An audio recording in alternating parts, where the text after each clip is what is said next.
एक गरीब आदमी बद्दू रात के वक्त वो कहीं बेचारा सुबह से चला था, मदीने पहुंचते उसे रात हो गई।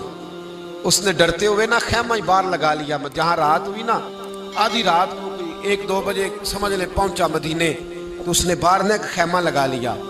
बीवी उसकी उम्मीद से थी, बच्चे की विलादत का वक्त करीब आ गया, बीमार हो गई, उसने खैमा लगाया। बीवी अंदर है। हजरत उमर फारूक गश्त पे थे रात को, साथ एक गुलाम था। हजरत उमर फारूक रज़ी अल्लाह ताला अन्हु कहने लगे वो आग जल रही है थोड़ी सी, पता करो कौन है। तो आपका गुलाम पता करने गया तो बद्दू ने डांट दिया, कहने लगे जाओ, तुम्हें क्यों बताऊं।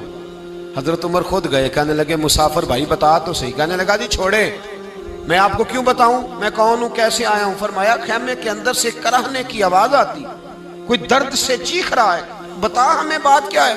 कहने लगा जी मैं फलां बस्ती फलां इलाके का एक गरीब हूँ, अमीरुल मोमिनीन उमर फारूक से मिलने आया हूँ और रात हो गई है तो यहाँ खैमा लगाया है, सुबह मैं उनसे मिल के चला जाऊंगा।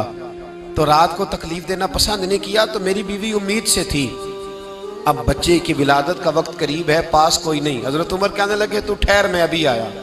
चेहरे पे नकाब है, उसे बताया नहीं मैं ही अमीरुल मोमिनीन। उमर दौड़े गए, अपनी जौजा से कहने लगे अगर तुझे बहुत बड़ा अजर मिल रहा हो तो हासिल करेगी। क्या करूंगी। तो कहने लगे चल फिर मेरे साथ, बहुत बड़ा अजर है। एक दोस्त के यहाँ विलादत का वक्त है, जरूरत की चीजें साथ ले लो।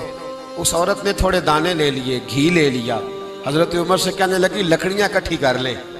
अमीरुल मोमिनीन, काउंसलर की बात नहीं बता रहा आपको, मैं आपको MPA की बात नहीं बता रहा, MNA की बात नहीं बता रहा, जो 10 गांव को मिला के चेयरमैन बना उसकी बात नहीं बता रहा, उसकी बात बता रहा हूं जो 22 लाख मुरब्बा मील का हुक्मरान है। उसकी बात बता रहा हूं जो गली से गुजरे तो शैतान रास्ता ही बदल जाता है। उसकी बात बता रहा हूं जिसके बारे में मेरे मुस्तफा करीम सल्लल्लाहु ताला अलैहि वसल्लम ने फरमाया मेरा उम्र तो वो है कि 950 साल हजरत जिब्रील भी इसकी शान बयान करें तो अजमत खत्म नहीं होती। इतना बड़ा शख्स। हजरत उमर ने लकड़ियां इकट्ठी की, ईंटों का रोड़े लेके चूल्हा बनाया, पहुंच गए। आपकी जौजा कहने लगी ये थोड़े दाने डालने, घी डालने और एक लकड़ी लेके इसको हिलाएं, तैयार करें। खुद जौजा अंदर चली गई, हजरत उमर बाहर पकाने लगे। वो बद्दू कहता है मैं इस तरह का उनके साथ बिहेव करने लगा जैसे को किसी चौकीदार के साथ नहीं करता। मैंने समझा ये उमर ने चौकीदार रखे आने जाने वाले मेहमानों का। मैं कभी पानी का प्याला मांगता, कभी कोई बात, उमर दौड़े जाते, कभी पानी लाते। ओ मुसलमानों, ओ मेरे रसूल के गुलाम अजीजो, हजरत उमर फारूक। वो गुलाम कहता है मैं उमर से कहता, मैं कहता गुलाम पानी ला, तो उमर दौड़ के पानी लाते। मैं कहता तुझे घी पकाना भी आता है, पहले भी कभी पकाया है? तो उमर फरमाते कोशिश तो कर रहा हूं। मैं कहता पहले भी कभी तेरी बीवी ने ये काम किया है? तो हजरत उमर कहने लगे मुझे याद नहीं, पूछ के बताऊंगा। कहते हैं क्या रंग था, क्या अंदाज था, क्या मुस्तफा की तरबियत थी, क्या अंदाज हुजूर ने सिखाए गुलामों को। ये किस तरह का अमीर है कि ये हंडिया पका रहा है, फूंके मार रहा है एक गरीब के लिए, देहाती के लिए जिसे जानते भी नहीं। अंदर उस शख्स की बीवी के यहाँ बेटा पैदा हुआ तो हजरत उमर की बीवी अंदर से बोल के कहने लगी अमीरुल मोमिनीन मुबारक हो, आपके दोस्त के यहाँ बेटा पैदा हुआ है। जब कहा ना अमीरुल मोमिनीन मुबारक हो तो वो शख्स कहता है मेरे हाथ कांपने लगे और मैं इस तरह दौड़ा कि मेरी पगड़ी गिर गई। मैं दौड़ा तो उमर ने बुलाया, कहा किधर जाते हो? कहने लगा आप अमीरुल मोमिनीन हैं, आप अमीरुल मोमिनीन, आप उमर हैं।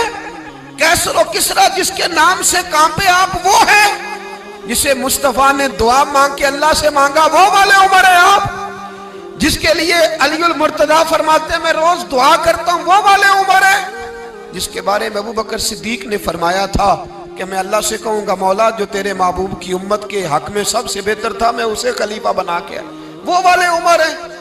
उमर अमीरुल मोमिनीन की बीवी वो तो खातून अव्वल होती है, वो तो मलका होती है, और तेरी बीवी दाई बनकर एक गरीब के बच्चे के पास बैठी रही विलादत के वक्त। उमर अमीरुल मोमिनीन होके तेरी दाढ़ी सारी धुएं से भर गई तो ड्यूटी करता रहा। तो सैयदना उमर रो पड़े और उस बद्दू को सीने से लगा के कहने लगे तुझे पता नहीं तू कहाँ आया है? इस शहर का पता है? उसने कहा हुजूर कहाँ है? फरमाया ये मेरे नबी का मदीना है, ये मुस्तफ़ा का मदीना है। यहाँ अमीरों का इस्तकबाल नहीं होता, यहाँ गरीबों के इस्तकबाल होते।